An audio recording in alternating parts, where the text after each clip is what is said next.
கோடி கோடி இருமுடியா கோமகனே உங்களுக்கு கோடி கோடி இருமுடியா கோமகனே உங்களுக்கு நாடி வரும் பக்தருக்கு நல்ல வழி காட்டிடவே சாமிய துந்தக்க ஐயப்ப துந்தக்க தாரண துந்தக்க மாலைய துந்தக்க தாளத்தோட வருவாரா ஐயப்பன் வருவாரா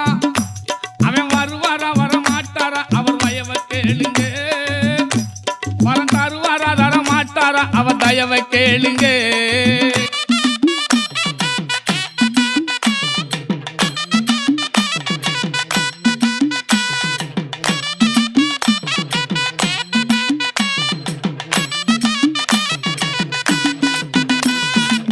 சந்தன பொட்டழகா